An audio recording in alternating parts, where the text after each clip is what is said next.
আমি আল্লাহর দেওয়া নেয়ামত। আল্লাহ তো কোরবানির গোশতটা আমাদেরকে খেতে দিয়েছে, এটা হলো হাদিয়া, এটা হলো আল্লাহর তরফ থেকে আমাদের জন্য। কিভাবে হাদিয়া? দুনিয়াতে এমন কোন দান আছে যে দানকারী নিজে আবার খায়? আছে কোনো দান? আপনি মসজিদে টাকা দিয়েছেন, এখন এই টাকার মালিক কে? কে মালিক? না মসজিদ কমিটি? মসজিদ কমিটি মালিক? তো মালিক হলে তো মসজিদ কমিটি বাইরে নিয়ে যেতে পারতো। মালিক কে? আল্লাহ। আমরা মসজিদে টাকা দেওয়ার মানে হলো আল্লাহ আপনাকে খুশি করার জন্য দিলাম। আপনাকে তো ডাইরেক্ট দেওয়ার সুযোগ নাই, আপনার ঘরে আমি দিলাম, এটা আপনাকে দিলাম, বিনিময়ে আবার আপনার কাছ থেকে নেব, তাহলে আল্লাহর সাথে গিভ এন্ড টেক হচ্ছে, তাই না? মসজিদ কমিটি শুধুমাত্র সেটার আল্লাহর প্রতিনিধি হিসাবে সেটা ইউটিলাইজ করেন, কিন্তু মালিক কে? এই জন্য কোনো লোক যদি মসজিদে দান করে, মাদ্রাসায় দান করে, কোনো গরিবকে দান করে, আবার দানের কোনো ধাপ দেখায়, তাহলে তার দান আল্লাহ গ্রহণ করেন না। কেন গ্রহণ করেন না?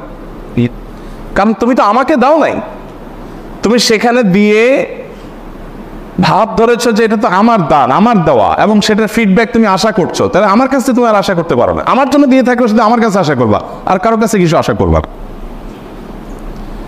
তো আল্লাহ রাব্বুল আলামিনের দান, আল্লাহর জন্য দেওয়া, যত অপশন আছে আপনি দেখেন। আপনি একটা গরিবকে কিছু টাকা দিলেন, দেওয়ার পর আবার সেটা আপনি ফেরত দিতে পারেন? ওটা তার হয়ে যায়। মসজিদে দিয়ে দিয়েছেন, মসজিদের হয়ে গেছে। মাদ্রাসা দিয়ে দিয়েছেন, মাদ্রাসার হয়ে গেছে। যত দান আছে দেওয়ার পরে সেটা নেওয়ার সুযোগ আছে? একটা দান শুধু আছে, একটা দান, সেটা হলো কোরবানি। যে দান করার সময় আপনি বলছেন বিসমিল্লাহ আল্লাহু আকবার আল্লাহুম্মা মিনকা ওয়া লাক, আল্লাহ এই পশু আপনার থেকেই পাইছি, আবার আপনার উদ্দেশ্যে এটা আমি জবাই করে দিছি, এর কোনো কিছু আমার আশা নাই, আমি আপনার উদ্দেশ্যে দিয়ে দিছি। এটা আমি নিজের বাসায় গোশত কিনতে হয় সেজন্য জবাই করি নাই, আমি আপনার নির্দেশ পালনার্থে জবাই করেছি। তাহলে এই গোশতগুলো মূলত আমাদের কাছে আর ফিরে আসার কথা? এটা তো সব আল্লাহর পক্ষ থেকে গরিবদেরকে দান করার কথা, তাই না? কিন্তু না, আল্লাহ কোরআনে বলছেন ফাকুলু মিনহা, কোরবানির গোশত থেকে তোমরাও খাও, তোমরাও খাও। আর ওয়াতামুল কানিআ ওয়াল মুআতার, যাদের আছে আত্মীয় স্বজন তাদেরকেও দাও, প্রতিবেশীদেরকেও দাও, আবার অভাবী মানুষদেরকেও দাও। তাহলে কি দাঁড়ালো?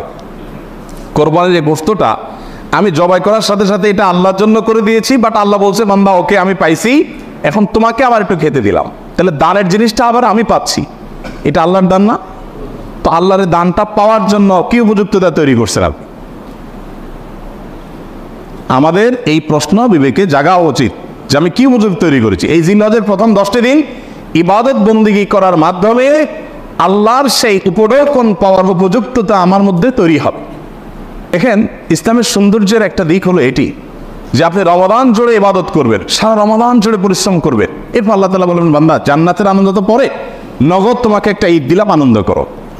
বলেন ঈদের আনন্দের যে নির্মলতা, ঈদের আনন্দের যে আপনার অনুভূতি, এই অনুভবটা অন্য কোনো আনন্দে পাওয়া যায়? পাওয়া যায়। মানুষ ঈদের বিকল্প দাঁড় করানোর জন্য বহু চেষ্টা করে, অমুক দিবস তমুক দিবস, হান তান, কিন্তু কোনোটাতেই আসলে ঈদের জায়গাটা কখনো পূরণ করা যায় না, সম্ভব। আল্লাহ তাআলা নিজে বান্দাকে অলৌকিক এক আনন্দ দেন, লৌকিক কোনো আনন্দ না। এখানে এই আনন্দটা ভেতর থেকে আসে, গরিব ধনী সবার মধ্যে আসে। তো এটা যে দিচ্ছেন আল্লাহ তাআলা, তার জন্য আগে একটা ইবাদতের মৌসুম রেখেছেন। রমাদানের 30 দিনের মৌসুম, আর এই ঈদুল আজহাতে 10 দিনের মৌসুম। এই পুরো সময় ইবাদত বন্দি করবেন, এরপর আপনি ঈদ উদযাপন করার জন্য নিজেকে উপযুক্ত হিসাবে আশা করতে পারেন। আল্লাহ আমাদেরকে তৌফিক দান করুন।